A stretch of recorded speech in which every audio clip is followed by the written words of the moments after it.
To debate. Tollywood ప్రొడ్యూసర్ల ఇళ్లలో IT దాడులు కొనసాగుతున్నాయి. 4వ రోజు కూడా తనిఖీలు కొనసాగించారు అధికారులు. దిల్ రాజు, అతడి సోదరుడి ఇల్లు, ఆఫీసులలో పలు ఫైళ్లను పరిశీలించారు. దిల్ రాజును తమ అదుపులోనే ఉంచుకుని కార్లలో ఆఫీసులు తిప్పారు. ఇక ఈ ఫైళ్లని ఐటీ అధికారులు తమ ఆఫీసులో పరిశీలించనున్నట్లు సమాచారం. మరోవైపు ఫిలిం ఇండస్ట్రీ ప్రముఖుల ఆర్థిక లావాదేవీలపై ఈడీ కూడా రంగంలోకి దిగుతుందని తెలుస్తోంది. ఈ దాడుల వెనుక అసలు కథేంటి, టార్గెట్ ఎవరు? ఇదే అంశాలపై ఇవాళ డిబేట్ లో చర్చిద్దాం. ఈ రోజు డిబేట్ లో మనతో పాటు అడ్వకేట్ గారు శ్రీనివాస్ రెడ్డి గారు స్టూడియోలో సిద్ధంగా ఉన్నారు. అలాగే ఫిలిం క్రిటిక్ శ్రీకాంత్ గారు, అనలిస్ట్ కేఎస్ ప్రసాద్ గారు. నమస్తే అండి, welcome to debate. Sir Srinivas గారు, ముందుగా మీరు చెప్పండి, ఇప్పుడు గత కొద్ది నెలలుగా తెలంగాణలో సినీ పరిశ్రమకు సంబంధించిన వ్యక్తుల్ని టార్గెట్ చేయడానికి గల కారణం ఏంటంటారు?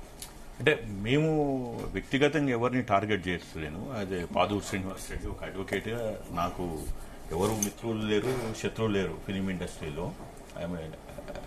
ఒక న్యాయవాదిగా నా దగ్గరికి నవంబర్ 29 మెమో పుష్ప సినిమాకి, పుష్ప 2 సినిమాకి అధిక ధరలు, బెనిఫిట్ షోలు, దాని తర్వాత 7 షోలు, తర్వాత తెల్లారగట్ల 1ంటికి, మళ్ళీ morning 4 o'clock, early morning 1 o'clock and 4 o'clock. ఈ షోలు ఇది న్యాయ పరిమితమైన జీవో 120, జీవో 10 ఇవి ఉన్నాయి. మనకి సినిమాటోగ్రఫీ యాక్ట్. సో ఒక న్యాయవాదిగా మీరు ఏమి సలహాలు ఇస్తారు, ఏంటిది, దీని మీద మీరు ఏమన్నా మాకు న్యాయవాదిగా ఏమన్నా చేయగలుగుతారా అంటే, మేము 29 నవంబర్ అయితే నేను 30 నాడు ఒక ఈమెయిల్ పంపించాను special chief secretary home Ravi Gupta గారికి. ప్రైమా ఫేసియా ఇది వయలేషన్ ఆఫ్ వేరియస్ ఉన్నాయి కండిషన్స్. సో మీరు దీన్ని మళ్ళీ పునర్పరిశీలించి ఒకసారి చూసి మీరు ఈ మెమోని విత్డ్రా చేసుకోండి అని చెప్పి, కానీ ఏమీ రిప్లై రాలే. 30 నవంబర్ నాడు. 1 నాడు మళ్ళీ December 1st, then we have sent a legal notice. One is a request letter through me as a person, as a advocate కాకుండా more like a human being. Then came is a legal notice. So 1st November we have not got any reply. 1st December and 2nd December, then we have moved writ petition in Honorable High Court, Telangana. మా case admit అయింది. 3rd నాడు అడ్మిషన్కి వచ్చింది, it is admitted. మేము ఆ రోజు cinema, ఎందుకంటే వాళ్ళ కష్టాలు మాకు తెలుసు, సినిమా కష్టాలు. సరే, అంత 3 సంవత్సరాలు సినిమా వెనక శ్రమ ఉంది, అది ఉంది కాబట్టి మేమేం సినిమా ఆపమని అడగట్లేదు. దాని ఏమి, కానీ మీరు ఈ బెనిఫిట్ షో డబ్బులు మెయిన్, నా యొక్క మెయిన్ ఆ రోజు ఆర్గ్యుమెంట్ అంతా బెనిఫిట్ షో 800+ ఉన్న ప్రైజెస్ మీద 800 ప్లస్ GST. అంటే అది ఒక మారుమూల గ్రామం కూడా, ఓన్లీ మల్టీప్లెక్స్లు హైదరాబాదు, లేకుంటే కొన్ని తెలంగాణలో ఉన్న కొన్ని సెకండ్ సిటీస్ లైక్ వరంగల్లో అలాంటి కాకుండా ఈవెన్ ఎనీ థియేటర్ ఆ రోజు రేట్ ఎంత ఉందో దాని మీద 800 వేసుకొని బెనిఫిట్ షో 9:30కి చేయొచ్చు అని ఉన్నది. దాన్ని మాత్రం మేము అడిగాము. అయితే న్యాయమూర్తి గారు ఏమన్నారంటే, ఇప్పుడు ఏం కావాలి మీకంటే ఆ వచ్చిన డబ్బుల్ని ఎస్క్రో అకౌంట్లో పెట్టండి అంటే, వాళ్ళు ఏమనంటే ఎస్క్రో అకౌంట్ ఇదంతా ఇప్పుడు లాంగ్ ప్రాసెస్, మీరేం అడుగుతున్నారు అంటే, మా ప్రేయర్ ఏంటంటే సింపుల్. బెనిఫిట్ షో అంటే అది ఏదో ఒక నోబుల్ కాజ్కు వెళ్ళాలి. ఒక సీఎం రిలీఫ్ ఫండ్కో, పిఎం మోడీ కేర్ ఫండ్కో, లేకుంటే ఏదైనా బ్లూ క్రాసో, రెడ్ క్రాసో ఇలాంటి సంస్థలకి ఏమన్నా విపత్తులు, ఫ్లడ్స్ ఏమైనా వచ్చినప్పుడు దానికి వెళ్ళాలి అంటే, సరే మేము పరిశీలిస్తాము అని చెప్పారు. So we are satisfied. కేసు నడుస్తుంది. ఈ రోజు కూడా దాని వాదనలు జరిగాయి. ఏది మా ఫస్ట్ పుష్ప 2 రిలేటెడ్ పిటిషన్. ఈ లోపల ఏమైంది మీకు ఇంకా తెలుసు, బెనిఫిట్ షో నాడు అక్కడ తొక్కిసలాట జరిగింది సంధ్యా థియేటర్ స్టాంపేడ్ లో. ఒక రేవతి మహిళ చనిపోవటము, అన్ఫార్చునేట్లీ అబ్బాయి హాస్పిటల్ కోమాలు ఉన్నాడు. ఐ థింక్ ఇప్పటికి కూడా ఉన్నట్టుంది, మనకు సమాచారం లేదు.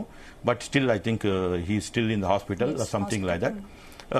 దెన్ మేము మళ్ళీ ఏం చేశామంటే, ఈ ప్రభుత్వము సరే మేము అక్కడ ఇంప్లీడ్ అయ్యాము. అది అల్లు అర్జున్కి క్వాష్ పిటిషన్లో కూడా మేము ఇంప్లీడ్ అయ్యాము. ఎందుకంటే అంత ఈజీగా బెయిల్ రావద్దు అది అని. For somehow they got a bail because of the law fixing వచ్చేసింది. ఓకే. దాని తర్వాత మళ్ళీ సీఎం గారి దృష్టి కూడా తీసుకెళ్ళాము. ఇలానే మాకు తెలిసిన బ్యాక్ ఎండ్ ఛానల్స్ తోటి, because not only I'm advocate, I'm also a social activist and things like that. So మాకున్న ఛానల్స్ ద్వారా తీసుకెళ్తే, బ్యాక్ ఛానల్ అంటాము, వాళ్ళతోటి వీళ్ళతోటి మాట్లాడి మొత్తానికి వారి దృష్టికి తీసుకెళ్తే వారు ఒక అసెంబ్లీ వేదికగా ప్రకటన చేశారు. ఏమని? నేను ఈ సూట్లో ఉన్నన్ని రోజులు there are no special privileges like benefit show, special shows, early morning shows, rate hike ఉండదు అని మళ్ళీ ఘాటైన వ్యాఖ్యలు చేశారు. వాళ్ళకి మానవత్వం లేదు, అది ఇదని చెప్పారు.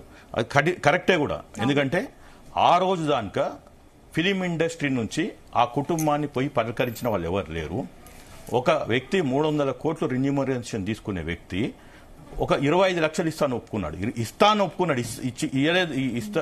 ఆ రోజుకి ఇవ్వలే. కానీ ముఖ్యమంత్రి గారు అసెంబ్లీ సాక్షిగా చెప్పి అతనికి మానవత్వం లేదు, వెళ్ళలేదు, అది అంటే మళ్ళీ ఇమ్మీడియట్ గా పోయి కోమటిరెడ్డి వెంకటరెడ్డి గారు వాళ్ళ అబ్బాయి తరపు, అంటే వాళ్ళ చనిపోయిన అబ్బాయి పేరు మీద ప్రతీక్ ఫౌండేషన్ పేరు మీద 25 లక్షలు ఇచ్చారు. ఎమ్మటే వీళ్ళు పోయి 2 కోట్లు అనౌన్స్ చేశారు. అంటే 2 కోట్లు ఆ రోజు లేవా, తర్వాత వచ్చినాయా? లేకుంటే 25 లక్షలతోటే మీరు మీ ఫ్యానే కదా ఆమె మీ శత్రువు కాదు కదా. అలాంటి వాళ్ళ కోసం సినిమాలు తీశారు కదా. అబ్బాయి ఎంత చాలా చిన్నోడు, ఆమె ప్రాణం పోయింది. ఇప్పుడు వాళ్ళందరూ ఏమంటున్నారు, ఆ అబ్బాయి ఒక షో కాదు, మళ్ళీ 4-5 టికెట్లు బుక్ చేసుకున్నారంట. తగ్గేదేలే అని. అంటే పుష్ప 1లో చూసినప్పుడు ఆ అబ్బాయి 3 ఏళ్ళలో 4 ఏళ్ళలో ఉన్నాడు. ఈ 3 ఏళ్లలో 7 ఏళ్ళకి 8 ఏళ్ళకి వచ్చిండు. అంటే ఆ ఫ్యాను చావు బతుకులు ఉంటే అక్కడికి పోలే కిమ్స్ కి. మళ్ళీ 25 లక్షలు ఇస్తా అన్నోడు 2 కోట్లు ఎందుకు ఇచ్చిండు? అంటే అది ముఖ్యమంత్రి గారి విజయం. ఏది అసెంబ్లీ సాక్షిగా. అంటే వారు చెప్పినవి కరెక్టే, మానవత్వం లేని వ్యక్తులు వీళ్ళు అనేది అది క్లియర్ గా ప్రూవ్ అయింది. తర్వాత ఇవ్వటం అయింది. అంటే ప్రజా సంఘాలు మాలాంటి అడ్వకేట్స్ ఇలాంటి కొట్లాడితే ఆడ మనసు కరిగింది. తర్వాత ఏమైంది అంటే, సరే సమ్వేర్ మళ్ళీ జనవరి 8 జనవరి నాడు, 8 జనవరి నాడు మళ్ళీ ఒక మెమో రిలీజ్ చేశారు special chief secretary Ravi Gupta గారు. అది ముఖ్యమంత్రి గారికి తెలుసా తెలియదా నాకు తెలియదు. మొత్తానికి ఆ మెమో వచ్చింది గేమ్ చేంజర్ కి. అందులో మళ్ళీ ఎర్లీ మార్నింగ్ 4 o'clock షో, అంటే స్పెషల్ షో వేసుకోవచ్చు అన్నారు. రేట్లు ఇంక్రీజ్ చేసుకున్నారు 11 తారీఖు నుంచి. అది 10 నాడేమో ఇది ఉంది స్పెషల్ షో. మళ్ళీ 11 నుంచి 19 దాకా రేట్లు హైక్ ఇచ్చారు. నేను ఎమ్మటే 9th నాడు హౌస్ మోషన్ మూవ్ చేశాను, అదే లంచ్ మోషన్ మూవ్ చేశాము ఆనరబుల్ హైకోర్టులో. మళ్ళీ 10 నాడు మాకు ఫేవరబుల్ ఆర్డర్ వచ్చింది. దాని పరిణామంగానే ఫిలిం ఇండస్ట్రీలో ఏది మన ఈ మిగిలిన సినిమాలకి ధరలు పెంచడము, ఈ షోలు ఇవన్నీ క్యాన్సిల్ అయిపోయినాయి. అయితే ఈ లోపల పాడి కౌశిక్ రెడ్డి గారు ఏం చెప్పారు అంటే అది ఎంత మాటికి వాస్తవం పాడి కౌశిక్ రెడ్డి గారికి తెలవాలి, ఆయన వ్యక్తిగతం అది స్టేట్మెంట్. కానీ ఆయన పబ్లిక్ డొమైన్ లో ఒక వీడియో రిలీజ్ చేసి ఏమన్నాడు అంటే, ముఖ్యమంత్రి గారు అంటే రేవంత్ రెడ్డి గారు దిల్ రాజు గారిని ముందర పెట్టి ఫిలిం ఇండస్ట్రీని బ్లాక్మెయిల్ చేసి 500 కోట్లు వసూలు చేశాడు అని. ఆ స్టేట్మెంట్ చాలా డ్యామేజింగ్ ముఖ్యమంత్రి గారికి. వాస్తవాలు ఉన్నాయా లేవో తెలియదు. మళ్ళీ దాన్ని ఎవరు ఖండించాలి? దిల్ రాజు ఖండించాలి, ఫిలిం ఇండస్ట్రీ ఖండించాలి, లేదు కాంగ్రెస్ పార్టీ ఖండించాలి. వీళ్ళు ఎవరు ఖండించలేదు. ఈ లోపట మేమేం చేశాము, 1-2 షోస్ చేశాం వేరే టీవీ ఛానల్స్. ఆ షోలో డిఎస్ఆర్పి ఛానల్స్ అని ఉన్నాయి. అందులో మా client doctor Shivaprasad Reddy. So ఆ షోలో చేస్తూ ట్యాగ్ చేశాము. వారికి ఉన్న మా క్లయింట్ కున్న పరిచయాలు తోటి వారు ఢిల్లీ లెవెల్లో చేశారు. ఆ 2 షోస్ అయిపోయినాయి. అప్పటికీ కౌశిక్ రెడ్డి స్పందిస్తలేడు, దిల్ రాజు స్పందిస్తలేడు, మళ్ళీ ఎవరు స్పందిస్తలేరు. సరే కాంగ్రెస్ పార్టీ అంటే వాళ్ళకి తెలియదు. అట్లీస్ట్ దిల్ రాజు పేరు చెప్పినప్పుడు ఫిలిం ఇండస్ట్రీలో అలాంటి మీటింగులు జరగలేదు, చర్చలు జరగలేదు. నేను నాకు తెలియకుండా అయితే ఆయన స్పందించాలి. చీఫ్ మినిస్టర్ ఒక deliberation floor of the house లో ఇచ్చారు. చీఫ్ సెక్రటరీ డెలిబరేషన్ ఇస్తారు కాంట్రడిక్షన్ కంప్లీట్. అయితే మేము 17 జనవరి నాడు లీగల్ నోటీస్ తయారు చేశాము, పంపించాం. ఎవరికి మీరు అన్నట్టు పైడి కౌశిక్ రెడ్డి పంపించాము, రేవంత్ రెడ్డి గారు వ్యక్తిగతంగా పంపించాను, తర్వాత మూడవది మన అయిన దిల్ రాజు గారికి పంపించాము, 4 రవి గుప్తా ఆయన కూడా, ప్లస్ కాంగ్రెస్ పార్టీ మల్లికార్జున ఖర్గే గారికి పంపించాము, వాళ్ళ ట్రెజరర్ అజయ్ మకాన్ గారికి పంపించాము, ఆల్ ఇండియా మన ఇన్ఛార్జ్ తెలంగాణ ఇన్ఛార్జ్ దీపా దాస్ మున్షి గారికి పంపించాము, టీపీసీసీ ప్రెసిడెంట్ మహేష్ గౌడ్ గారికి పంపించాము. పంపిస్తూ సుదీర్ఘమైన 8-10 పేజీలు మీరు చూపించవచ్చు, 8 to 10 పేజెస్. అందులో మళ్ళీ ప్రధానమంత్రి గారి దృష్టికి కూడా తీసుకొస్తూ ప్రధానమంత్రి గారికి ఆ కాపీ, హోమ్ మినిస్టర్ కి, ఇన్కమ్ ట్యాక్స్ డిపార్ట్మెంట్ ఎవరి దగ్గర ఉంటుందో ఫైనాన్స్ డిపార్ట్మెంట్, ఈడీ కూడా ఫైనాన్స్ ఉంటుంది కాబట్టి నిర్మలా సీతారామన్ పంపించాం. వారిని మేము సమగ్రంగా విచారించండి, మేము ఎవిడెన్సెస్ ఇస్తున్నాము, మాకున్న పబ్లిక్ డొమైన్ లో ఉన్న ఎవిడెన్సెస్ తోటి మేము ఇది 20 దగ్గర 10 to 11 పేజెస్ లీగల్ నోటీసు, అది వాళ్ళకి మేము not only sending by courier, email also WhatsApp చేశాము. దాని పరిణామమే ఈ రోజు 21వ తారీఖు నుంచి ఈ 3 రోజులు జరిగే ఐటీ దాడులు. అది జస్ట్ ఏమంటారు రొటీన్ గా కావు, దాని వెనుక ఇంత చరిత్ర ఉంది. రైట్ శ్రీనివాస్ గారు, మళ్ళీ కంటిన్యూ చేద్దాం. డిబేట్ లో చిట్టిబాబు గారు జాయిన్ అయ్యారు. నమస్తే sir, welcome to debate. Chittibabu గారు. నమస్తే. చిట్టిబాబు గారు మళ్ళీ మాట్లాడతాను మీతో. ప్రసాద్ గారు, ఇప్పుడు మీరు చెప్పండి. ఇప్పుడు సార్ శ్రీనివాస్ గారు మాట్లాడింది విన్నారు. అసలు తెలుగు చిత్ర పరిశ్రమలో ఏం జరుగుతుంది? పుష్ప 2 బెనిఫిట్ షో నుంచి టాలీవుడ్ లో వరుసపెట్టి వివాదాలు జరుగుతున్నాయి, మీరు ఏం చెప్పదలుచుకున్నారు? ముందుగా జీనియూస్ ప్రేక్షకులకు నమస్కారం అండి, అలాగే ప్యానెల్లో ఉన్న పెద్దలకి మీకు కూడా నమస్తే. మా గురుగారు చిట్టిబాబు గారికి ప్రత్యేక నమస్కారాలు. నమస్తే. లేదంటే మమ్మల్ని ఎవరిని మాట్లాడినవాడు ఆయన. ఇప్పుడు ఈ సినిమా ఇండస్ట్రీ అంటే ఇప్పుడు మనం చూడమ్మా, పత్తాలు ఆడతాం, దాంట్లో డబ్బులు ఎంత వస్తాయో డబ్బులు ఎంత పోతాయో వాడికి తెలియదు. ఇటు జేబులు ఎంత పట్టుకెళ్తాడో తెలియదు, ఎంత పోగొట్టుకుంటాడో తెలియదు. వాడు చెప్పి లెక్కలు కాకం లెక్కలన్నీ మనం కూర్చుని వింటూ ఉండాలి. ఇప్పుడు చూడ ఇక్కడ గ్రీన్ మ్యాట్ ఉంది, చెవులోంచి పూలు వస్తుంది, వాళ్ళు ఇష్టం వచ్చింది తీసేయగలుగుతారు. దాని సినిమాకి 1000 కోట్లు అయిందంటాడు, 1500 కోట్లు అయిందంటారు. ఎంతో మంది మహానుభావులు ఒక రోజుకి మీకు 24 క్రాఫ్ట్స్ అంటే నాకన్నా చిట్టిబాబు గారికి బాగా తెలుసు. ఒక కృష్ణ గారు మహానుభావుడు, అలాగే రామారావు గారు, నాగేశ్వరరావు గారు, సోహన్ బాబు గారు, ఇలాంటి వాళ్ళు సంవత్సరాల తరబడి 18-20 సినిమాలు తీసిన ఉదంతాలు మనకు తెలుసు. దానివల్ల 10 మందికి ఉపాధి కల్పించి దాంతో ఒక ఇండస్ట్రీ 10 అడుగులు ముందుకేయడం తెలుసు. ఇప్పుడు ఎవడో ఒకళ్ళు మొత్తం ఒక 3-4 కబంధ హస్తాల్లో ఇండస్ట్రీని ఇలా పట్టుకుని ఇంక్లూడింగ్ థియేటర్స్ తో సైతం శాసించే స్థాయిలో ఉన్నప్పుడు ఏమవుతుందంటే వాళ్ళు చెప్పిన కోతాట ప్రతి ఒక్కరు ఆడవలసి వస్తుంది. సో ఇవాళ రాజకీయాలు అతీతం కాదు, పాలిటిక్స్ లో కూడా వాళ్ళు ఇన్వాల్వ్ అయిపోతారు. వాళ్ళు పబ్లిసిటీలకు వాడుకుంటారని చెప్పిన నేపాలతో అన్ని ఆబ్లిగేషన్స్ తో నడుస్తున్నాయి. రెండోది, ప్రతి మీరు జీ స్టూడియో ఇది పెట్టారు, ఈ కెమెరాలకి ఎంత ఖర్చు అయిందో, లేకపోతే ఈ టేబుల్కి ఎంత ఖర్చు అయిందో, దీని ప్రాజెక్ట్ కాస్ట్ ఎంత ఉందో అనా పైసల లెక్క మనం గౌరవ డిపార్ట్మెంట్లకు ఇచ్చి దీని రిజిస్ట్రేషన్ ప్రాసెస్ లో ఆర్ఓసీకి మనకు మూలధనం ఎంతో, మనం దీనికి ఎంత వర్కింగ్ క్యాపిటల్ పెట్టి దీంతో ఎంత ప్రాఫిట్ మాడ్యూల్ ఉందో ప్రతిదీ డిక్లేర్ చేస్తాం. End of the day will follow in the purview of GST, will follow in the purview of everything. But వీళ్ళకి ఒక ప్రైవేట్ ఫైనాన్స్ వాడు ఎవడిస్తున్నాడో తెలియదు. 10 రూపాయల వడ్డీ అంటాడు, వాడు 50 రూపాయల వడ్డీ అంటాడు. ఇవాళ పొద్దున్న తెచ్చే డబ్బులు సాయంత్రం కల్లా బెనిఫిట్ చూసి సాయంత్రం ఎత్తుకొస్తాడు. యువతలు ఏ వ్యవసాయదారుడు కానీ ఏ రంగం కానీ 10 రూపాయల డబ్బులు సంపాదించలేనుడు. వీళ్ళు చూడండి, మీరు గమనించండి, ఓ హీరో 3-4 సినిమాలు తీస్తాడు, మంచి డబ్బులు వచ్చే కలకల్లాడుతున్నాడు. కానీ సడన్ గా ఒక రెప్యుటేషన్ డైరెక్టర్, ఓ రెప్యుటేషన్ ప్రొడ్యూసర్ ఒక పనికిమాలిన సినిమా ఒకటి తీసి మన మొహాన్ని తగలెడతారు. దాని లాసెస్ అని దీనికి బుక్ చేస్తారు. మనం ఎర్రిమాలో కల్లాగా అంత పెద్ద బ్యానర్, అంత పెద్ద సినిమా అని దానికి బెనిఫిట్ షో కూడా ఇప్పుడు మొన్న అదేంటంటే జూనియర్ ఎన్టీఆర్ సినిమా అయితే వచ్చింది.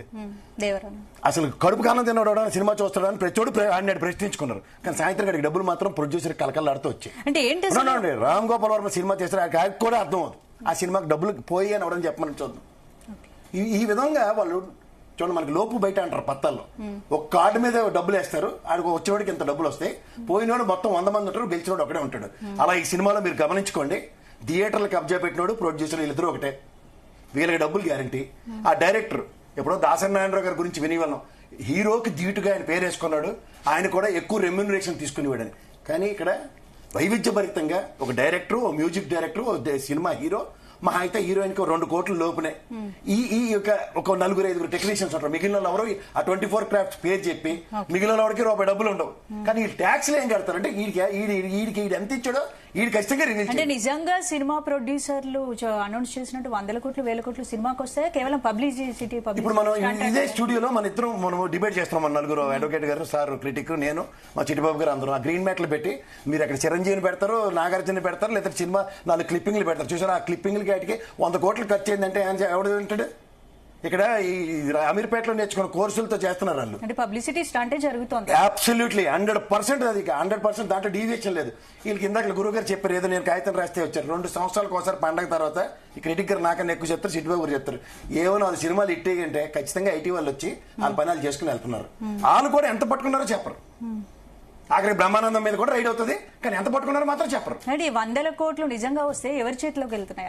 ఒకలేదు, నేను చెప్పిన 5 దగ్గరికే ప్రొడ్యూసర్, డైరెక్టర్, సినిమాలు కబ్జాలు పెట్టిన ప్రొడ్యూసర్లు, మా అయితే డైరెక్టర్, మ్యూజిక్ డైరెక్టర్, ఓ హీరోయిన్, ఇంకెవరైనా ఉంటే అలా ఫారెన్ నుంచి ఎవరైనా తెచ్చిన టెక్నీషియన్ కి ఇద్దరికి ఇస్తారు అంతే తప్ప. ఇంత పెద్ద మొత్తంలో వసూలు వస్తున్నాయని డైరెక్ట్ గా పబ్లిసిటీ స్టంట్ చేస్తున్నారు. ఐటీ కడుతున్నారు. మీకు మళ్ళీ చెప్తున్నాను, ఎవరు కట్టరు. ఇప్పుడు నేను 10 రూపాయలు కట్టినోడిని, మిగిలిన అందరూ ₹1-2 కట్టిన నేను 10 రూపాయలు కట్టానంటే నా ఆదాయం ఎంత అయ్యి ఉండొచ్చు? ఈ నా ఆదాయం అది. ఇప్పుడు నేను జాబ్ చేస్తున్నావమ్మా, నేను చార్ట్ అకౌంటెంట్ గా, మీరు ఒక ఎంప్లాయీగా, మీకు సంవత్సరానికి 3 నెలల జీతం, 2 నెలల జీతం ఐటీ కట్ చేసి మిగిలిన జీతం నీకు ఇచ్చి, ఇంకా నీకు ఏమైనా లోటుబాట్లు ఉంటే ఏంటి ఇన్సూరెన్స్ కట్టమ్మా, మెడికల్ పాలసీ తీసుకొని చెప్పి ఇన్ని బంధకాలు పెట్టి నీకు లాస్ట్ ఐటీ రిటర్న్ ప్రాపర్ గా సబ్మిట్ అయిందో లేచేసి నెక్స్ట్ ఇయర్ దాని రివ్యూ పిటిషన్ వేసి మళ్ళీ తీసుకొచ్చేస్తున్నారు. వీళ్ళు ప్రొడ్యూసర్ ఎంత ఇచ్చాడో తెలియదు, అందులో బ్లాక్ ఎంతో తెలియదు, వైట్ ఎంతో తెలియదు. ప్రొడ్యూసర్ డబ్బులు ఎక్కడి నుంచి వస్తున్నాయి కనుక్కోండి. మీరు ప్రాజెక్ట్ మొత్తం కలెక్షన్ లో ఎవరి వాటా ఎంత అంటారు? ఎవరికి తెలియదు. మొత్తం కలెక్షన్ వాళ్ళు చెప్పిన అబద్దాలు, వాళ్ళ వెనకాల తిరిగి ఎర్రిమాలోకం ఫ్యాన్స్ చెప్పి పకోడి కబుర్లు ఎన్నుకొని దాని ఇండస్ట్రీ నడిపిస్తున్నారు తప్ప జెన్యూన్ గా. ఈ ఫిలిం ఛాంబర్ ఉందమ్మా, ప్రొడ్యూసర్స్ కౌన్సిల్ ఉంది, ఫిలిం ఛాంబర్ ఉంది. నా సినిమాకి డిపిఆర్ ఇది, అంటే 100 కోట్ల ప్రాజెక్ట్ ఇది. మళ్ళీ సినిమా ఏదో ప్రాణాలు తెగించో శంకరాభరణం లేదా సప్తపదో సినిమా తీయగానే మళ్ళీ గవర్నమెంట్ మీద పడి దానికి సబ్సిడీ ఇస్తారా, టికెట్ రేట్లు తగ్గిస్తారా? కానీ వీళ్ళు తీసి సినిమాలకి వీళ్ళు చెప్పి బోటకు బడ్జెట్లు ఏవైతే ఉన్నాయో దానికి మాత్రం 500 కోట్లు అయింది సార్, మేము ఎలాగ రోడ్డు మీద 100 కోట్లు వస్తున్నాయని సినిమా టీం అయితే ప్రకటిస్తోంది. మరి దీని వెనుక అసలు ఏంటి? అసలు సినిమా టీం వస్తుంది జస్ట్ మీరు డౌన్లోడ్ దగ్గర కృష్ణానగర్ వెతలు ఈ రోజుకైనా తీరే కనుక్కోండి ఎవరినైనా. కృష్ణానగర్ వెతలు ఇవాళ తీరి వాళ్ళందరూ మంచి మంచి విల్లాల్లో ఉంటున్నారండి, లేకపోతే చిత్రపూర్ కాలనీలో కూడా 3 బెడ్రూమ్ విల్లాలు కనుక్కున్నారు, దాంట్లో సుఖంగా ఉంటుంది ఇండస్ట్రీ అని చెప్పండి ఎవడన్నా. ఏం చెప్తారు? వాళ్ళు చెప్పి కథలన్నీ విని వాళ్ళు వేసి మాటలు చెప్పి వాళ్ళు ప్రొడ్యూసర్లు ఇద్దరు కూర్చుని ఈ రెగ్యులర్ రొటీనే, గురుగారు ఎంత కష్టపడి ఇన్ని పేజీలు రాశాను సార్, నరేంద్ర మోడీ దాకా వెళ్ళింది, నిర్మలా సీతారామన్ ప్రజలకు సంబంధించి ఈడీని పంపించింది, ఐటీ రేడ్ అంటున్నారు. వాళ్ళేంటి 2 ఏళ్ళ కోసం ఈ సంక్రాంతి సంబరాలు అయిన తర్వాత వచ్చి మాకు బాధ ఇది ఆబ్వియస్లీ అని అనిల్ రావుపూడి సినిమా చేస్తూ జోకులు వేసుకుంటున్నారు. అంటే వ్యవస్థల మీద వాళ్ళకి గౌరవం లేదు, ఎందుకంటే వాళ్ళ దగ్గర అన్ని సీక్రెట్ దెబ్బలే. 100 పెట్టారో తెలీదు, 50 రూపాయలు వచ్చిందో తెలియదు, 5 లక్షలు వచ్చిందో తెలియదు, 10 లక్షలు వచ్చిందో తెలియదు. సో దీన్ని బేస్ చేసుకుని వాళ్ళు చెప్పే ఈ అరణ్యరోధన కబుర్లన్నీ విని మనం ఏదో సాధించుకున్నాం అంటే దానికి ఇది ఓన్లీ తాత్కాలిక ఉపశమనం. ఎంటైర్ ఇండస్ట్రీ మీద రైడ్ జరిగిన, ఎంటైర్ ఇండస్ట్రీ దగ్గర నుంచి ఇంత ఎక్స్ అమౌంట్ అన్న దగ్గర వై అమౌంట్ ఆల్రెడీ బ్లాక్ అయ్యి ఎక్కడో ఉంది. X + Y ఎవరైనా పట్టుకున్నాడు అంటే దాంతో మాట్లాడదాం.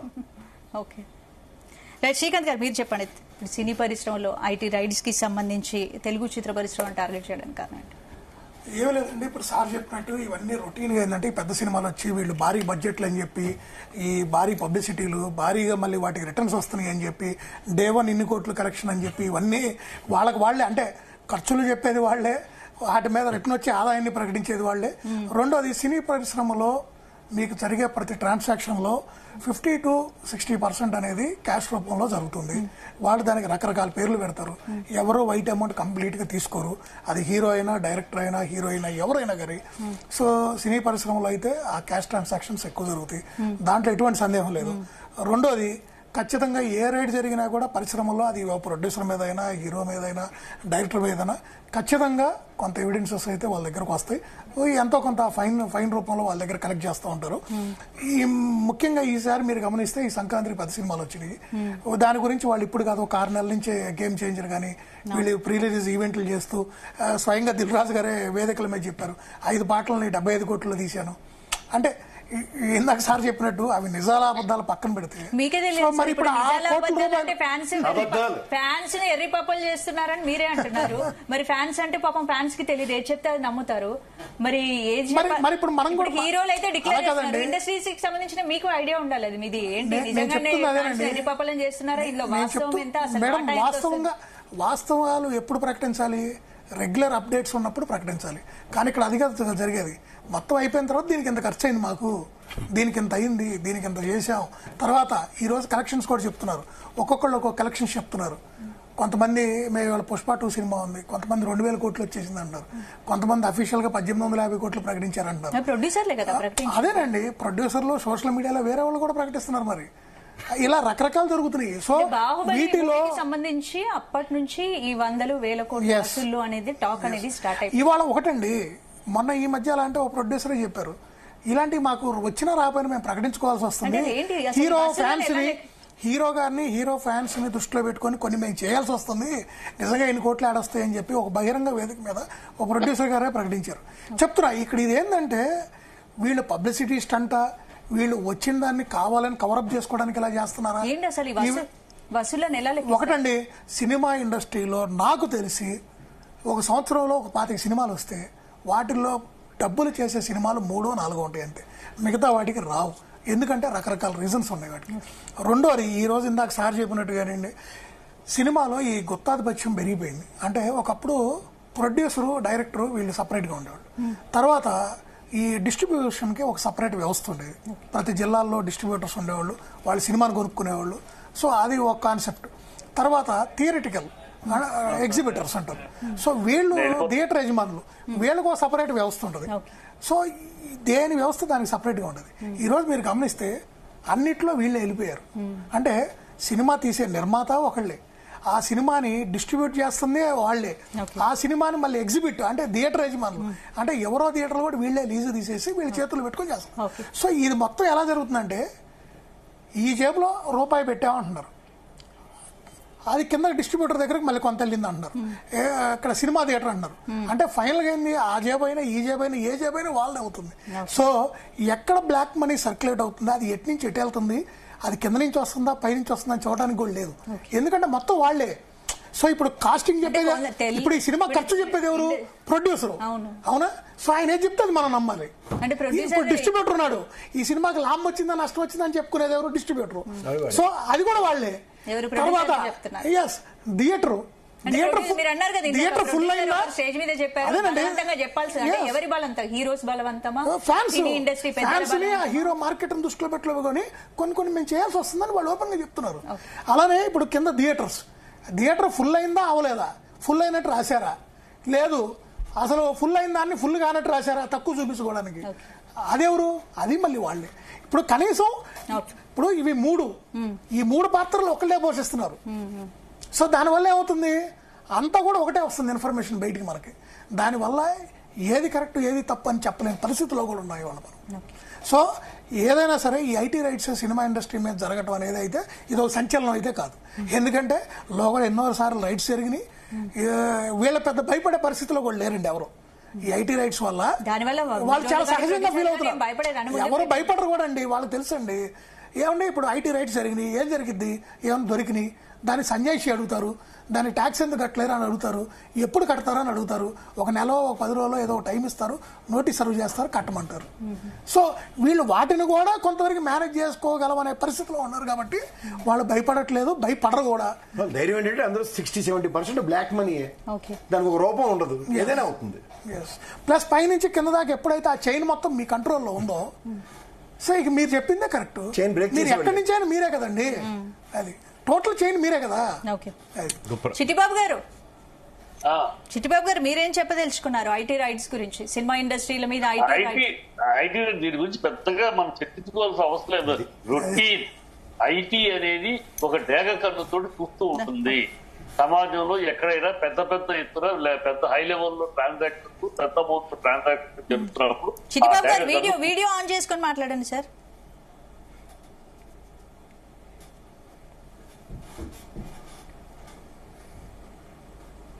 మీ సుందర రూపం జేబీ ప్రేక్షకులు మిస్ అవుతున్నారు.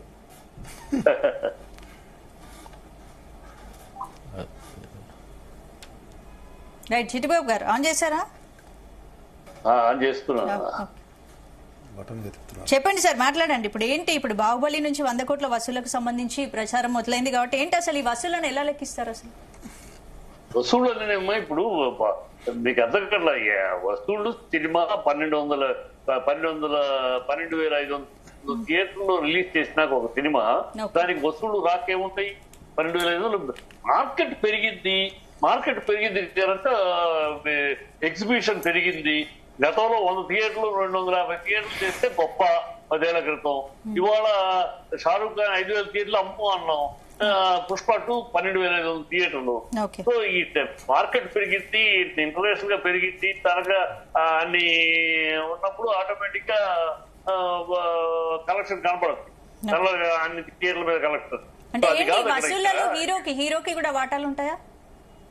హీరోలకి ఏముండవు. హీరోలు ఎట్లా అంటేమో ఇవాళ ఎవరు, ఇందాక మా తమ్ముడు ప్రసాద్ అన్నట్టు ఆ రోజులు వేరు. ఇవాళ రోజుల్లో హీరోలు ఈ పెద్ద అమౌంట్ తీసుకుని ఎంపోడు క్యాష్ అమౌంట్ తీసుకునే పట్టలేరు.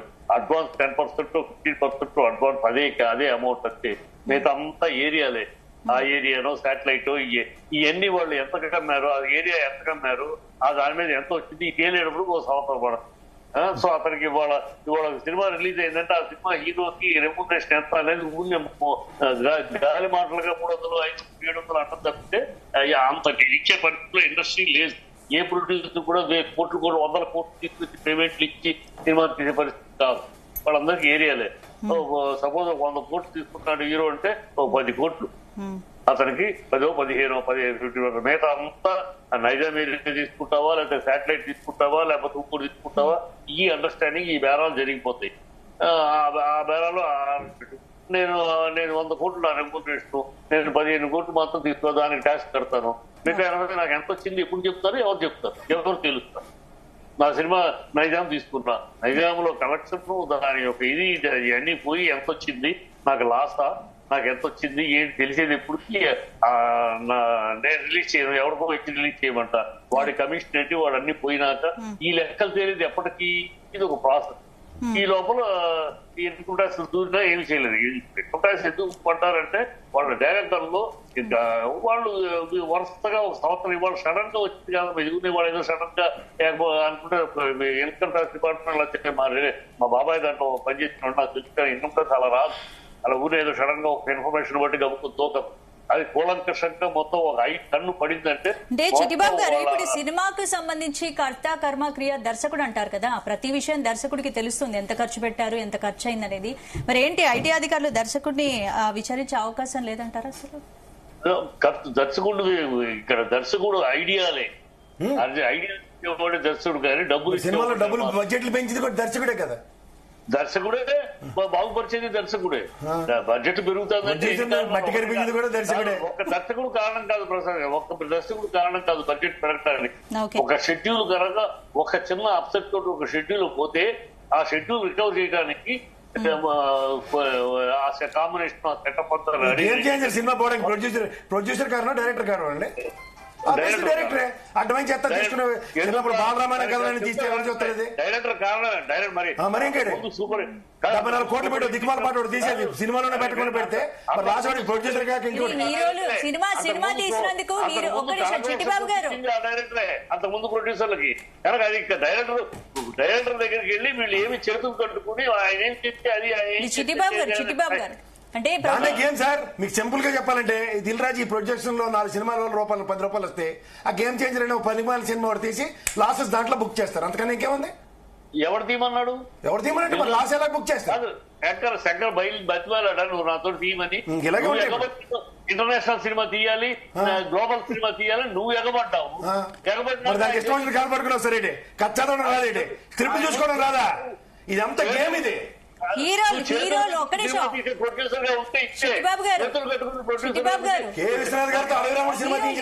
హీరోలు దర్శకులు అందరూ బాగానే ఉంటున్నారు. కే విశ్వనాథ్ గారి నుంచి అడవిరాముడు తీయమన్నట్టే ఉంటది. రామానాయుడు ప్రొడ్యూసర్ గా తీశాడండి, మీరు ప్రొడ్యూసర్ గా చేతులు కట్టుకుని తీస్తే ఎట్లా సినిమా డైరెక్టర్ ముందు? ఆ రోజులు వేరండి సార్. ఇప్పుడు హీరోలు ఏం చేస్తున్నారో తెలీదు, ఏం చేస్తున్నారో తెలీదు, కథ తెలీదు, కథామిక్ తెలీదు, ఏం తెలీదు. ఖర్చు పెట్టమన్నాడు, సెట్ చేయమన్నాడు, వేస్తున్నారు, చేస్తున్నారు. 4 ఏళ్ళ సినిమా 5,000 అడుగుల ఎడిటెడ్ వర్షన్ ఏం చేస్తున్నారు? 5,000 అడుగులు షూట్ చేస్తా ఉంటే ప్రొడ్యూసర్ గా వాట్ అదే ప్రొడ్యూసర్ అంటున్నారు. Producer then you are incapable producer, then you are inefficient producer. అదే పుష్పకి అంత లెంత్ ఇస్తే ఇట్ చేశారు మీరు. అదే గేమ్ చేంజర్ కి లెంత్ పెరిగి లాస్ అంటున్నారు. 3 గంటల 40 నిమిషాలు తీసినటువంటి ఫుటేజ్ వాళ్ళ థియేటర్ లో ప్రదర్శిస్తున్నారు. అది కాకుండా ఇంకా 2 గంటల ఫుటేజ్ వాళ్ళ దగ్గర ఉందంట. పుష్ప అదే అదే మరి అదే గేమ్ చేంజర్ వచ్చి ఎత్తుపోయింది. అంత సినిమా తీస్తే సినిమా లాస్ట్ బుక్ చేయడానికి వస్తుంది. 5 గంటల సినిమా ఒక డైరెక్టర్ తీస్తా ఉంటే 4 ఏళ్లుగా మీరు ఏం పీగుతున్నారండి ప్రొడ్యూసర్ గా?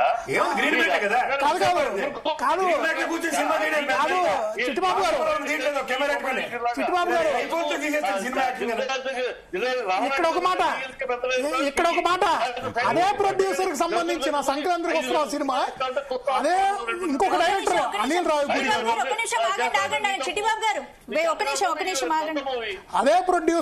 అదే producer Dil Raju game changer cinema తీశారు. ఓకేనా? అదే ప్రొడ్యూసర్ దిల్ రాజు గారు సంక్రాంతికి వస్తున్న సినిమా తీశారు. సంక్రాంతికి వస్తున్న సినిమా ఫుటేజ్ మొత్తం అంటే వీడియో షూట్ చేసి వాళ్ళు మొత్తం తీసింది 2 గంటల 38 నిమిషాలు. దాంట్లో కేవలం 4 నిమిషాలు మాత్రమే వాళ్ళు ఎడిటింగ్ లో పోగా మిగతా సినిమాని యాజ్ టీజ్ గా రిలీజ్ చేశారు.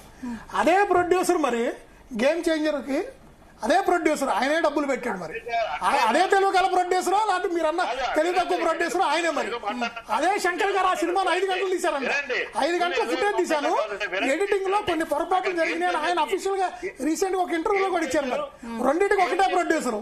దీంట్లో లాస్ట్ బుక్ చేయాలి కదా సార్. అంటే ఏంటి హీరో దర్శకులు అందరు బాగానే ఉంటున్నారు కానీ సినిమాలో తీసి ప్రొడ్యూస్ చేసిన మాకే కష్టాలని ప్రొడ్యూసర్ అదే కష్టాలు లేదు ప్రొడ్యూసర్. ఇప్పుడు ప్రొడ్యూసర్ చేస్తున్నారు కదా, ఐటీ రైట్స్ అన్ని మా మీదేనా? హీరో దర్శకులు అందరు బాగానే గోపట్లో కూర్చొని పెరగాలంటే దీంట్లో డబ్బులు మూటలు కట్టుకుని ఇంటిపోతే ఊరుకుంటారా? ఐటీ రైట్స్ అనేది వ్యక్తిగతం కాదండి. ఫస్ట్ ఇండస్ట్రీ ప్రొఫెషనలిజం లేదు, అందులో క్వాలిటీ అష్యూరెన్స్ క్వాలిటీ కంట్రోల్ అనేది జీరో. వారు అంటున్నారు కదా ఇది ఇండస్ట్రీ అని. అసలు ఇండస్ట్రీ అంటే ఏంటిది? సర్వసాధారణం రైట్స్ 2 సంవత్సరాలు 3 సంవత్సరాలు. ఇప్పుడు సాఫ్ట్వేర్ కంపెనీలు ఉన్నాయి, 6 లక్షల మందికి 8 లక్షల మందికి డైరెక్ట్ ఎంప్లాయ్మెంట్. ఎక్కడ రైడ్ అవుతుందా? ఇక్కడ ఏంటిది? ఇక్కడ ఉన్న వాళ్ళు అన్ప్రొఫెషనల్స్ ప్రభుత్వం దగ్గరికి పోయి పైసలు చెప్తాను చూడండి. ఇది ఇంకా నేను వీళ్ళు కొద్దిగా ఇండస్ట్రీ నుంచి వచ్చారు కాబట్టి కొంచెం ఇంకా కాస్త కూస్తో వాళ్ళు చెప్పలేకపోతున్నారు. నేను అవుట్ సైడర్, నేను I come with a advocate గా కూడా. నాది international trade economic law. I give consultation to various multinational companies. అందులో వీళ్ళు కూడా ఉన్నారు. కానీ వీళ్ళ ఆడిటింగ్ చూస్తే 3rd క్లాస్ రిపోర్ట్స్. ఇప్పుడు 3 సంవత్సరాలు ఒక సినిమా నడిచింది. మీరు ఒక వ్యక్తికి రోజుకి 20,000 కన్నా ఓచర్ కట్ చేయలేరు క్యాష్. అదే వ్యక్తికి 50,000 కన్నా ఎక్కువలేరు ఒక ఫైనాన్షియల్ ఇయర్ లో. Anything more than 50,000 and above you have to pay through either digital payment are to this one, and you have to book his KYC అంటే పాన్ నెంబరు ఇవన్నీ ఉండాలి. ఇప్పుడు ఇందులో ఎవరు ఆడిటర్స్? ఇప్పుడు ఇంత పెద్ద 1,800 కోట్లు 2,000 కోట్లు అని పుష్ప మూవీ ఏదో చెప్తున్నారు కదా, అసలు దానికి ఎవడు ఆడిటింగ్ చేశాడు? థర్డ్ పార్టీ ఎవడు? కాబట్టి నేను ఈ అన్నిటినీ బట్టెబాజ్ శాఖల్ని బయట పెట్టడానికి ఈ నాన్ సెన్సికల్, అర్థమైందా అండి? ఇది భావితరాలు సినిమా ఇండస్ట్రీ. సినిమా ఇండస్ట్రీ అంటే 30 లక్షల మంది దీని మీద డిపెండ్ అవుతున్నారు. రాజుల కాలం నుంచి అగ్రికల్చర్ అగ్రేరియన్ ఎకానమీ తర్వాత రాజులు పోషించింది కళలు కళాకారులని. దాని తర్వాత వచ్చింది బుర్రకథలు జానపదాలు, దీని నుంచి వచ్చినది. అక్కడి నుంచి వచ్చినది ఈ రోజు ఒక రూపం దాల్చుకొని బాలీవుడ్ హాలీవుడ్ ఇలాంటివి వచ్చినాయి. సరే బానే ఉంది, కానీ ఈ 30 లక్షల కుటుంబాలు అంటే 30 లక్షల మందికి ఉపాధిస్తే వాళ్ళ యావరేజ్గా ఇంట్లో 3 4 5 ఉంటే 4 తీసుకున్న 1,20,00,000 మంది ఇండస్ట్రీ మీద బతుకుతుండ్రు. 4 ప్రొడ్యూసర్లు 4 డైరెక్టర్ గారు వాళ్ళు ఇవాళ వస్తారు రేపు పోతారు. వాళ్ళకి ఒక life span is 15 years 20 years 25 years అంతకన్నా కాదు. They are passing clouds. 100 కోట్ల 1,000 కోట్ల బిజినెస్ జరుగుతుందని ఐటీ రైట్స్ అవుతున్నాయి లేదా ఇతర? లేదు, నేను 50 మీరు చూపించండి అది ఫుటేజ్ ప్రొడ్యూసర్ని అడగండి, 57 పారాగ్రాఫ్లు సుదీర్ఘంగా ఇదే రాసిన. Who is auditing it?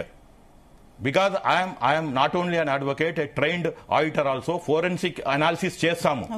మీరు కేంద్ర ప్రభుత్వం ఏం చేస్తుంది? ఇది కేంద్ర ప్రభుత్వం బాధ్యత.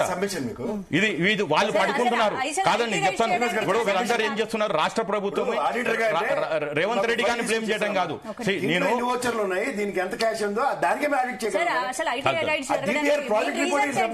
కాదండి, నేను ఇప్పుడు చెప్తాను చూడండి. కేంద్ర ప్రభుత్వము you go to ministry of finance, వాళ్ళు ఏమంటారు? ఒక ఇంత టర్న్ ఓవర్ జరిగితే ఇంత ఆడిటర్ని పెట్టుకోవాలి. అందులో కూడా గ్రేడింగ్స్ ఉన్నాయి. వీళ్ళు ఏ ఆడిటర్ని పెట్టుకున్నారు? ఓ 3rd క్లాస్ ఆడిటర్ని పెట్టుకుంటున్నారు. వాడు ఏం చెప్తే దాని మీద సంతకం పెడుతున్నాడు. అలాంటి వాళ్ళని తీసేసి దీన్ని ఒక ప్రొఫెషనల్ గా తీసుకురావాలంటే this can be done by none other than prime minister. ఇప్పుడు రేపు బడ్జెట్ లో పెట్టమనండి.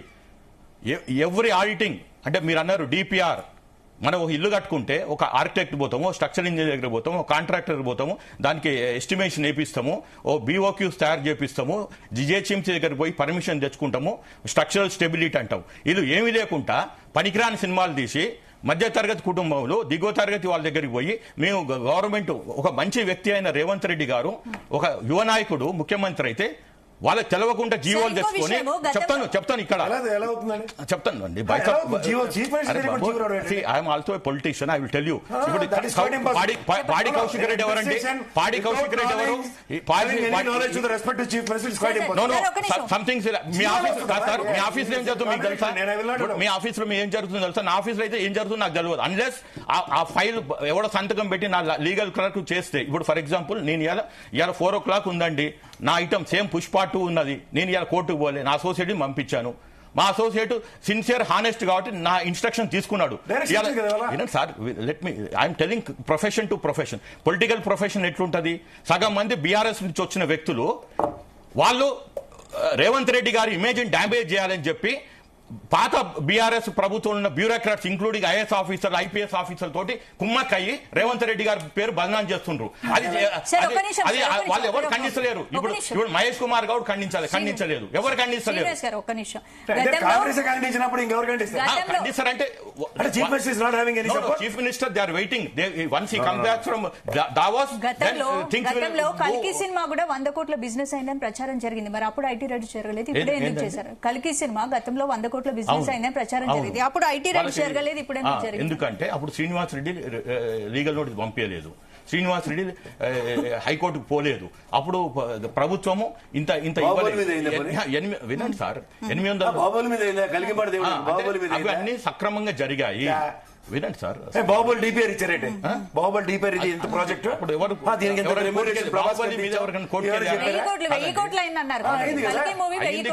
దానికి డిపిఆర్ ఇచ్చారు ఫిలిం ప్రొడ్యూసర్స్ ఛాంబర్కి, అప్పుడు కూడా రేవంత్ రెడ్డి గారు కాకుండా కేసీఆర్ గారు దీని మీద కోర్టుకు వెళ్ళారు. సబ్స్టాన్షియల్ జ్యుడిక్షన్స్ ఉన్నాయా? ఏంటి ఎక్స్ప్లెయిన్ సార్? మీరు జియో ఇష్యూ అయింది, చీఫ్ మినిస్టర్ గారు నాలెడ్జ్ లేదంటారు. చీఫ్ మినిస్టర్ గారు కాకుండా మీరు గౌరవ న్యాయస్థానం ఫోన్ చేసి ప్రొసీడింగ్ ఏమిచ్చిందో? దేశవ్యాప్తంగా రోజుకి కొన్ని వందల బాల్య వివాహాలు జరుగుతుంటాయి, కొన్ని వందల రేపులు జరుగుతుంటాయి విత్ ఇన్ ద ఫ్యామిలీ మెంబర్సే. అవి ఎవరు విక్టిమ్స్ చెప్పాలి, లేకుంటే పోలీసు చెప్తే, లేకపోతే సోషల్ వర్కర్ కు తెలిస్తే వాడు పోయి కన్సర్న్ పర్సన్ చెప్తాడు. నా దృష్టికి చెప్పిన 2 సినిమాలు కల్కి సినిమా ఐటీ డిపార్ట్మెంట్ చివరి మూసుకు కూర్చుందా? బాహుబలి సినిమాకి కంప్లైంట్ చేయాలి, అది చెప్తున్నా నేను. అంటే మీరు IT procedural deviations respect to enforcement directorate. Do you think IT has moved on his own? No. They are sleeping. IT is in tandem with Narendra Modi. Narendra Modi is in tandem with politicians. And this cinema industry. లేకుంటే one ధైర్యం ఇప్పుడు అల్లు అర్జున్ కి bail ఎట్లా వచ్చిందండి? Allu Arjun bail ఎట్లా వచ్చింది? అది ఎవడు నరేంద్ర మోడీ చేపించాడు. ఆ మాత్రం తెలియదా? సెంట్రల్ గవర్నమెంట్ లో ఇక్కడ మొత్తం రేవంత్ రెడ్డిని కాంగ్రెస్ సర్కార్ని మళ్ళీ ఎవరు చేసిండ్రు? మళ్ళీ ఐటీ రైట్స్ మేడం అన్నట్టు 2015 ముఖ్యం ప్రధానమంత్రి ఎవరు? దేశానికి ప్రధానమంత్రి ఎవరు? ఆ రోజే కరెక్ట్ చేస్తే ఇలా శ్రీనివాస్ రెడ్డి కోర్టుకు పోవాల్సిన అవసరం లేకుండే. చదువు లేని దద్దమ్మలు ప్రధానమంత్రి ఇట్లే ఉంటది. ఏముంది ఆయనకి చదువు? చదువులు ఉంటేనే అవును. శ్రీకాంత్ గారు. లేదు కదా రాజ్యాంగం. లేదు కాబట్టి ఆయన ఉన్నాడండి, లేకుంటే డిస్మిస్ చేసి పడేసేటోళ్ళు. Right sir, right right. చదివి క్రైటీరియా 140 crores. ఆయన ట్రంప్ ఉన్నాడు అంటే is successful businessman, he can speak అనార్గల్ ఇంగ్లీష్ లో మాట్లాడతాడు. ఈయనకేమొచ్చని ఇవాళ నేను పంపించిన కాబట్టి గజ గజ ఒక్క నిమిషం సార్, ఒక్క నిమిషం. శ్రీకాంత్ గారు మీరు చెప్పండి. ఐటీ రైట్స్ ని లేకుంటే శ్రీకాంత్ గారు మీరు చెప్పండి. ఇప్పుడు మరొక ఐటీ రేట్ ఇది మొదటిసారి అయిందా? మొదటిసారి కాదండి, తెలుస్తా కదా, దీన్ని అడ్డు తెలుస్తా కదా. దానికి సంబంధం లేదట. ఇప్పుడే అయిందంటే దీనికి కాంట్రవర్సీ. నేను పంపించా, అది చూపించామనండి. ఏం చూపిస్తే ఏం చేస్తారు? ఏం చేస్తారండి? అడ్వకేట్లు 100 కంప్లైంట్లు నేను ఇస్తాను. బాబు నీకు తెలియదబ్బా, ప్రసాద్ గారు శ్రీనివాస్ రెడ్డి వేరు, 100 అడ్వకేట్లు వేరు. మరి లేకుంటే ఐటీ రేట్ మీ వల్ల ఏంటంటే ప్రసాద్ రోజు గారు పని చేయండి సార్. ఒక్క నిమిషం సార్. ప్రసాద్ మీరు నా దగ్గర రండి, క్లయింట్ గా నేను ప్రూవ్ చేస్తాను. మీకేమైనా సమస్య ఉంటే ఉట్టిగా అరవర్స్ వస్తుంది. ఒక్క మాట చెప్పేసి ఈ సినిమాకి ఎన్ని కోట్లు ఖర్చు పెట్టామని ఒక డిపిఆర్ ఉందనుకోండి. అవును. అన్నట్టు ఆడిటర్లు తప్పు చేసినా, లేదంటే గౌరవ ఐటీ డిపార్ట్మెంట్, గౌరవ ఈడీ కానీ తప్పు చేసింది ఐడెంటిఫై అవుతుంది. వీళ్ళు ఎంత అవునండి, ఈ కేంద్ర ప్రభుత్వం ఏం చేస్తుంది 10 సంవత్సరాలు? 1000 కోట్ల బడ్జెట్ కాదండి, మీరు చెప్పినట్టు బాహుబలి ఎప్పుడు వచ్చింది? 2015 వచ్చింది. ఆ రోజు ఎందుకు జరగలే? కలికిలు ఎందుకు జరగలే? ఇవాళ ఎందుకు జరుగుతుందంటే ఓన్లీ దీన్ని చెప్పుకుంటుంటే ఈ వీరికి ఏమైంది బాధ? రేవంత్ రెడ్డి గారు దీనికి ఆయన సంబంధం లేదండి. ప్రధానమంత్రి నిద్రపోతుంటే ఆ నిద్ర మేల్కొల్పిదా అంటే వారికి అది ఖర్చు ఉంటుంది. నాకు అర్థం కావట్లేదు. సినిమా ఫోటోగ్రఫీ మినిస్టర్ స్టేట్ కొంటాడు. ఓకే ఓకే సార్, సరే కూల్. ఇక్కడ ఒక్క నిమిషం అండి, ఒక్క శ్రీకాంత్ గారు నిమిషం. ఇప్పుడు ఒకటే ఐటీ మీరు సినిమా గురించి మర్చిపోండి. ఇవాళ ఐటీ రైడ్ జరుగుతున్నాయంటే ఎక్కడో కుంభకోణం జరిగితే అది అగ్రికల్చర్ ఇండస్ట్రీ జరగవచ్చు, గవర్నమెంట్ అఫీషియల్ మీద జరగవచ్చు, ఎక్కడైనా. I'm talking about IT raids on film industry, not on individuals. నాకు సినిమాతో సంబంధం లేదు, నేను అది కోర్టులో తెలుసుకుంటా. మీకు ఒక చిన్న లాజిక్ చూడండి. దిల్ రాజు అన్నోడు ఇవాళ మార్కెట్ లో కలిపడిపోయి 3 సినిమాలు ఒకేసారి వచ్చాయి. అవును. దీంట్లో మేజర్ చంక్ 2 సినిమాలు. ఒకటి అనానమస్ ఇన్వెస్ట్మెంట్, ఇంకోటి అబ్నార్మల్. అది ఎవరు చెప్పాలి అనానమస్? మీరు ఎట్లా చెప్తారు? అంటే మీకు ఎక్కడి నుంచి వచ్చింది ఎవిడెన్స్? మీరు చెప్పిన ఐటీ కూడా అనానమస్ ఎవిడెన్సెస్ పట్టుకుని ఇన్ఫర్మేషన్ అండి. ఈ సినిమాలో బాహుబలి కాదు సార్, చెప్తారు. ఇప్పుడు ఈ గేమ్ చేంజర్ సినిమాకి ఇంకో సినిమా సంక్రాంతి ఏంటంటే అదేదో వచ్చింది కదా, ఈ రెండింటికి దిల్ రాజు ఎంత పెట్టి చెప్పానండి, మీరు చెప్పండి. పోనీ నా దగ్గర రేవు కాబట్టి ఐటీని తెలిసమంటున్నాను. నేను జడ్జి కాదు కదా, నేను ప్రధానమంత్రి సీట్ లో కూర్చున్నాను చెప్పడానికి. మరొక ప్రచారం కూడా జరుగుతుంది. పుష్ప 2 మూవీని మళ్ళీ టార్గెట్ చేశారు. ఎందుకంటే మైత్రి మూవీస్, ఇప్పుడు మైత్రి మూవీ మేకర్స్ సినిమాలో భాగమైన సుకుమార్ ని అందుకే టార్గెట్ చేశారు. అందుకే సుకుమార్ పై ఐటీ రైట్స్ జరుగుతున్నాయని ప్రచారం. ఇక్కడ ఎవరు టార్గెట్ లేదండి, ఇక్కడ వెరీ సింపుల్. ఎందుకు ఇక్కడ వాళ్ళు చేసుకున్న ప్రచారమే ఇదంతా. వాళ్ళు చేసుకుంది మేము ఇన్ని కోట్లు ఇంత ఖర్చు పెట్టాం, అంత ఖర్చు పెట్టాం, ఇన్ని సంవత్సరాలు తీసాం, ఇంత భారీ బడ్జెట్ సినిమా, మా సినిమా ఇన్ని వేల కోట్లు చేసింది వసూళ్లు. ఇంతవరకు ఇండియాలో నేషనల్ వైడ్ గా రిలీజ్ అయినటువంటి సినిమాల్లో మా cinema top 1 collections overall record అని వాళ్లే ప్రకటించుకున్నారు. ఇంకొకటి ఇందాక మనం చర్చించుకున్నాం, ఇంత ముందు రైట్స్ ఎందుకు జరగలేదు ఇప్పుడు అందుకని. ఇప్పుడు శ్రీనివాసరెడ్డి గారు చెప్పారు. శ్రీనివాసరెడ్డి గారు ఒక కంప్లైంట్ అనేది వీళ్ళందరికీ నోటీస్ రూపంలో సర్వ్ చేశారు. దానికి ఐటీ వాళ్ళు కూడా ఒక ప్రతిస్పందనగా ఆయనకి ఒక రిప్లై ఇచ్చారు. We're looking into this matter something అన్నారు. సో ఆయన వర్షన్ ఏంటంటే, దీని మీద నేను ఒక నోటీస్ పంపించాను. ఈ నోటీస్ కూడా ఎందుకు సర్వ్ చేశాను, పాడి కౌశిక్ రెడ్డి అనే అతను ఒక కామెంట్ చేశారు. అతను కామన్ మ్యాన్ కాదు, ఒక ప్రజాప్రతినిధి. సో అలాంటప్పుడు దానికి ఒక ప్రజాప్రతినిధి హోదాలో ఉన్న వ్యక్తి ఇలా రెస్పాండ్ అయినప్పుడు దీనికి ప్రతిస్పందన అటు ప్రభుత్వం నుంచి కానీ ఇటు సినీ ఇండస్ట్రీ నుంచి కానీ ఎందుకు లేదు అనేది ఆయన వర్షం. దాని మీద నేను అందుకే సీఎం పంపించాను. వెరీ గుడ్ అండి, ఆయన చేసింది కూడా నేను అప్రిషియేట్ చేస్తాను. ఇక్కడ 2 విషయాలు జరిగాయి. మీరు చెప్పినట్టు ఆయన ఇచ్చిన నోటీసులకి స్పందించిన IT department, but in the same scenario benefit shawl కి ఫ్లోర్ ఆఫ్ ద హౌస్ లో గౌరవ రేవంత్ రెడ్డి గారు ముఖ్యమంత్రి హోదాలో చెప్పిన తర్వాత కూడా ఒక చీఫ్ సెక్రటరీ స్థాయిలో ఉన్న అతను రవి గుప్తా గారు కాంట్రవర్షియల్ జీవో ఇస్తే మరి దాని మీద ఆయన నోటీస్ ఏది? ఆయన మీద ఇమీడియట్ యాక్షన్ గౌరవ ప్రభుత్వం, గౌరవ చీఫ్ మినిస్టర్ గారు ఇన్స్టంటేనియస్ రెస్పాన్స్ తీసుకుంటారండి. ఒక్క నిమిషం, ఇక్కడ ఒక్క నిమిషం, మళ్ళీ డబ్బులు నలుకున్న తర్వాత ఇప్పుడు ఒక్క నిమిషం అండి. 3 రోజులు బెనిఫిట్ ఎప్పుడైతే మళ్ళీ ఎప్పుడైతే ఇక్కడ బెనిఫిట్ గౌరవ ముఖ్యమంత్రి రెస్పాండ్ అయినా సరే ఆ కన్సర్న్ లేని వాళ్ళ మీద ప్రతిచర్య లేదు. ఇప్పుడు ఇవాళ కూడా దిల్రాజు గారు director film development corporation chairman గా ఎప్పుడైతే మళ్ళీ బెనిఫిట్ షోలకు పర్మిషన్ ఇచ్చి ఎప్పుడైతే మళ్ళీ బెనిఫిట్ షోలకి ఈ ప్రైజ్ పెంచుకోవడానికి ఇవన్నీ ఇచ్చారని తెలిసిందో వెంటనే ఒక హౌస్ మోషన్ పిటిషన్ అనేది కూడా మళ్ళీ వీళ్ళు వేయటం జరిగింది. తెల్లారి పొద్దున వేశారు. మీరు గమనిస్తే ఆ పిటిషన్ బేస్ చేసుకుని విత్ ఇన్ 24 hours ఆ ప్రైజెస్ అన్ని రివైజ్ చేయండి, కొత్త ప్రైజెస్ ఇంప్లిమెంట్ చేయడానికి లేదు, ఎక్స్ట్రా రేట్స్ లేవు, ఎక్స్ట్రా షోస్ లేవు అన్నారు. అందుకే మీరు గమనిస్తే డాకు మహారాజ్ సినిమా గేమ్ చేంజర్కి ఒక్కరోజే ఉంది, రెండో రోజు నుంచి గవర్నమెంట్ వెనక్కి తీసుకున్నారు, రివోక్ చేశారు. డాకు మహారాజుకి సంక్రాంతి వస్తున్నాంకి నో అని చెప్పారు. ఇది వాస్తవం. ఇది నేను ఒకళ్ళు సపోర్ట్ చేయడానికి మాట్లాడలేదు. ఇది వాస్తవం. పబ్లిక్ రెవెన్యూ కదా మాది. End of the day is our money. The concern of the gentlemen.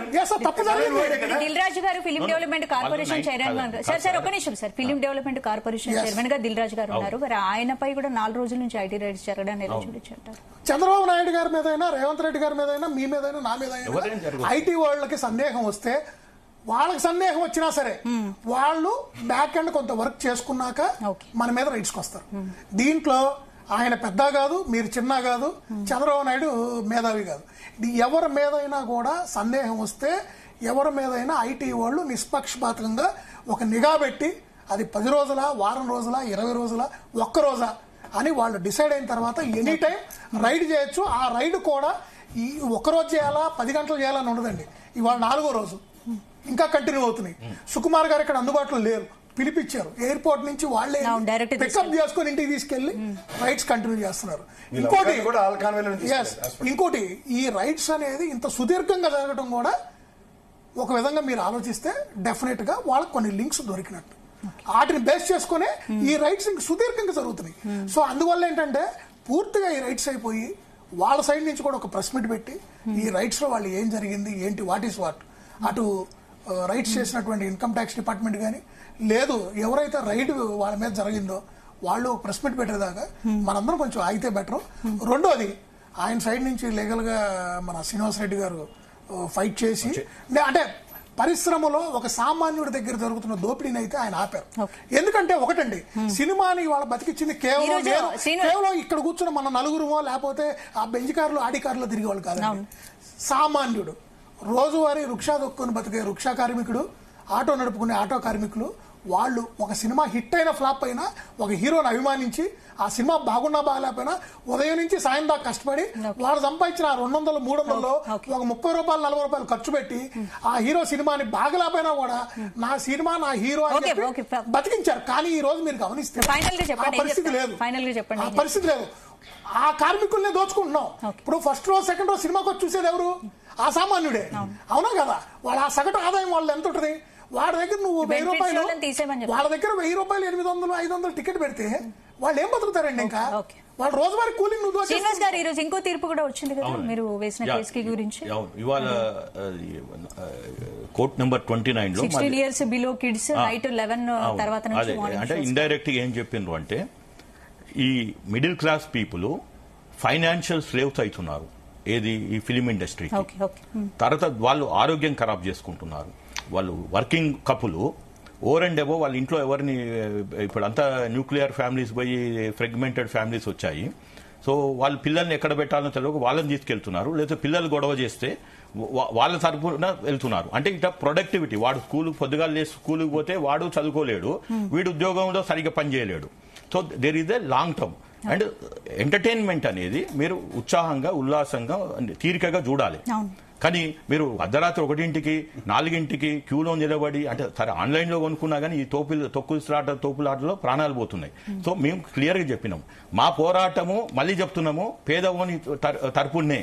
Fans అయినా కానీ వాళ్ళు కూడా పేదోళ్ళు, మధ్యతరగతి కుటుంబంలో తెలిసి తెలవక వాళ్ళ డబ్బులు వాళ్ళ తల్లిదండ్రుల దగ్గర తెచ్చుకున్నారు. ఫైనల్ గా ఒకటి చెప్పండి, అల్లు అర్జున్ కేసుకు సంబంధించి మీ దగ్గరుండి అల్లు అర్జున్ కేసు చూసారు కదా, మరి ఏంటి అసలు అల్లు అర్జున్ పై నమోదైన కేసులో తీవ్రత ఎంత ఉందంటారు? అది ఇప్పుడు వాళ్ళు అది వేరు, వారికి మీద కేసు ఏమో అది క్రిమినల్ కేసు, అక్కడ తొక్కిసలాట్లో ఆయన రావడం తోటి జరిగింది. Because of his negligence and road show చేయడం అని క్రిమినల్ కేసు అయింది. ఇప్పుడు అది ఎంక్వైరీ జరుగుతుంది. చిక్కడపల్లి పోలీసు వాళ్ళు అది ఛార్జ్ షీట్ వేస్తారు. దాని తర్వాత మనం మాట్లాడవచ్చు. ఇప్పుడు ప్రస్తుతానికి సబ్జుడిస్ ఉంది కాబట్టి. కానీ ఈ ఐటీ దాడుల మీద అయితే మేము ఒకటే క్లియర్ గా చెప్తున్నామండి, మేము లీగల్ నోటీసు 17 జనవరి నాడు పంపించాము. అది ఈమెయిల్ ద్వారా పంపించాం, వాట్సాప్ ద్వారా పంపించాం. ప్రధానమంత్రికి 57 పేజీల సుదీర్ఘంగా ఈ దేశంలో ఆర్థిక వ్యవస్థ ఎట్లా అవుతుంది అని. సరే వారికి కోపం రావచ్చు, చదువుకున్నాడు చదవలేదని. సరే చదువులేని వాళ్ళు కూడా ప్రధానమంత్రులు కావచ్చు, అక్కడేమి there is no bar. But the problem is he is running a meritless ministries. So నాలాంటి వాళ్ళు చదివితే అది మేము చైతన్యపరిచాము, ఇన్వెస్టిగేట్ చేయమన్నాము. అండ్ నార్మల్గా ఏమైందంటే ఒక అడ్వకేట్ అంటే ఈ దేశంలో వాల్యూ ఉంది, అది కూడా ఇంటర్నేషనల్ ట్రేడ్ అండ్ ఎకనామిక్ లా. కాబట్టి దాన్ని నేను అనుకునేదైతే అది ఈ దాడులు సామాన్యంగా జరగలేదు. ఇందాక శ్రీకాంత్ గారు చెప్పినట్టు ఏ దాడి జరిగినా ఇంత సుదీర్ఘంగా 24 గంటలు, 48 గంటలు, 72 గంటలు అట్లా 4 రోజులు, నాకు తెలిసి రేపు ఆదివారం దానికి జరుగుతాయి ఈ దాడులు. ఇంకా రిపబ్లిక్ డే నాడు వదిలేస్తారు తర్వాత వాళ్ళు. అయితే ఇక్కడ కూడా ప్రధానమంత్రి చిత్తశుద్ధిని కూడా నేను శంకిస్తాను. ఇప్పటిదాకా ఓకే, ఇప్పుడు వీరు అన్నట్టు ఫ్లూయిడ్గా ఉంది, కానీ వాళ్ళు హైదరాబాదు వదిలిపెట్టి పోయి మళ్ళీ ఈ కేసుని అలా నీరుగాస్తే మాత్రం నేను మళ్ళీ ప్రధానమంత్రికి ఇంకొక లీగల్ నోటీస్ పంపిస్తాను. My war is in judiciary and my war is on political system also. లేదు ఇందులో ఏ ఒక్కడు కూడా పోయి బీజేపీలో కండువ కప్పుకుండు అంటే ఇవన్నీ చేసింది రేవంత్ రెడ్డిని బదనాం చేయడానికి అని నేను పొలిటికల్ స్టేట్మెంట్ కూడా ఇస్తా, ఆమె సోషల్ యాక్టివిస్ట్ గా. ఎందుకంటే వీళ్ళు ఏం చేస్తున్నారు, ఎక్కడ పోయినా కాంగ్రెస్ నన్నా రీజనల్ పార్టీస్ నన్నా బదనాం చేస్తున్నారు. ఎవరిని పెట్టుకొని బదనాం చేస్తున్నారు? మాజీ అంటే ఒక ఎమ్మెల్యేని ఇక్కడ కౌశిక్ రెడ్డిని ఏమో 500 కోట్లు అన్నాడు, వాడిని ఎవరు ఎంక్వైరీ చేయడు కౌశిక్ రెడ్డి గారిని. తర్వాత ఈ దిల్ రాజునేమో ఆయన సపోర్ట్ చేయడు, ఏది స్టేట్మెంట్ నేను అరే రాంగ్ అని. యాక్చువల్గా నేనే దిల్ రాజు గారి పొజిషన్ ఉంటే, లేదా దిల్ రాజు గారు నా దగ్గరికి వస్తే నేను చెప్తున్న 1000 కోట్లకి డిఫామేషన్ సూట్ వేసేవాడిని, క్రిమినల్ అండ్ సివిల్. ఎందుకే లేదు? ఇవాళనేమో దిల్ రాజు గారు ఈ సర్వసాధారణమని కొట్టేస్తున్నాడు. కాదు, వీరు చెప్పినట్టు, శ్రీకాంత్ గారు చెప్పినట్టు 4 days అంటే కుచ్ దాల్ మే కాలా హై.